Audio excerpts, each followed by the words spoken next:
यही है वो जगह जो आज सुबह 7 बजे ढह गई थी। यह सुनीता जी का मकान है जिसमें उनकी सास की मौके पर मौत हो गई है और बहू की हालत अभी भी बनी हुई है नाजुक। और ये उनका सामान यहाँ पे साइड में हटा दिया गया है। मलबा सुबह ही यहाँ से पुलिस बल ने हटा दिया था। पुलिस बल भी यहाँ पे तैनात है और मौके का ब्यौरा ले रही है।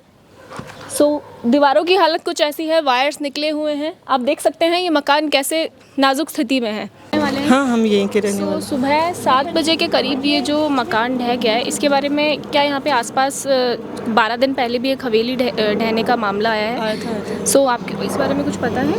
हाँ, हम पता है, पर ये सुबह हुआ है। आज से अपने 7 बजे के समथिंग हम दूध लेने के लिए बाहर निकले थे। गिरने की आवाज़ आई। हमने सोचा बाहर कुछ गिर गया होगा।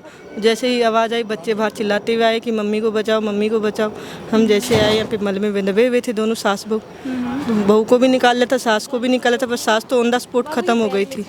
अच्छा, जो उनकी सास थी 61 वर्षीय, उनकी डेथ हो गई है एंड बहू अभी भी घायल है। हाँ, घायल है। उनके पैर में फ्रैक्चर है, सर में चोट है थोड़ी सी। आप जानते थे उन्हें? हाँ, हम जानते हैं, यहाँ पे रहते हैं पड़ोस में। पर अभी ठीक है उनकी हालत? हाँ, अभी ठीक है। वो भी टेस्ट वगैरह चल रहे हैं उनके। ठीक है। मकान मालिक का कहना है कि उन्हें कोई भी नोटिस यहाँ पे नहीं मिला है। वहीं जो डिप्टी कमिश्नर है उन्होंने बोला कि उन्होंने 12 अगस्त को ही नोटिस भेज दिया है। वो तो नगर निगम ने भेजा था। हाँ, बट उनके पास ऐसा डिलीवर नहीं हुआ है, उन पे पहुँचाया नहीं गया है। मैम, ऐसा हो सकता है कि डिलीवर नहीं होगा? डिलीवर तो हुआ होगा ना।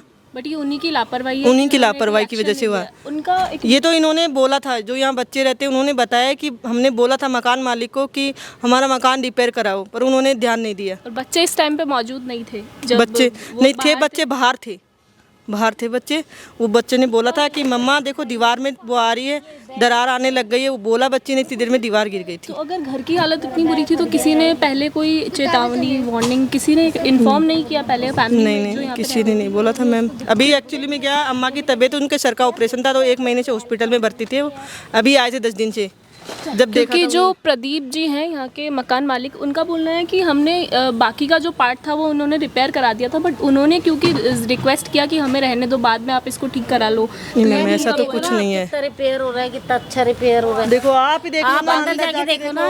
उनका कहना ये है कि उन्होंने 4 महीने पहले ही बाकी का सेगमेंट रिपेयर करा दिया। कुछ भी रिपेयर नहीं है मैम। जो मजदूर आए थे उन्होंने खुद ने खाली कर दिया कि छत गिरने वाली है, हम काम नहीं करेंगे यहाँ पे, तो वो खुद ही खाली करके चले गए थे। यहाँ पे काम छोड़ के चले गए थे। वो जो मकान मालिक है वो तो क्या करता है, अपने ट्रक भर के लाता है, मलबा सारा यहीं पटक देता है। तो क्या काम कराया उसने? कुछ भी काम नहीं कराया। काम कराया होता तो दीवारें भी तो आपको दिखती ना मैम। आप अंदर जाके देखो ना। अंदर देखो आप, बुरी हालत है। गेट खुला है, आप देखो आराम। अभी हम मौजूद हैं उस मकान के दूसरे हिस्से में, जिसका उधर वाला हिस्सा है वो अभी ढह गया है और इसमें एक सास बहू दोनों घायल हैं, जबकि सास की मौत हो चुकी है। ये दूसरा हिस्सा है जिसके लिए आरोपी मकान मालिक प्रदीप शाह ने बोला है कि उन्होंने 4 महीने पहले ही इस मकान को मरम्मत के लिए दे दिया था। दूसरा हिस्सा इसलिए मरम्मत नहीं कराई गई क्योंकि जो महिला थी उनका कहना था कि मैं अभी कहीं जा नहीं सकती हूँ, तो आप इसे थोड़े दिन के लिए होल्ड पे रखें, बाद में इसे ठीक कराएं। ऐसी कुछ हालत है इस जगह की। और यहाँ के स्थानीय लोगों का कहना है कि इस मकान को बिल्कुल कोई रिपेयरिंग या कोई भी मरम्मत इसकी नहीं कराई गई है। जो मजदूर यहाँ पे रहते थे वो भी पहले ही इस जगह को छोड़ के जा चुके थे इसकी हालत को देखते हुए।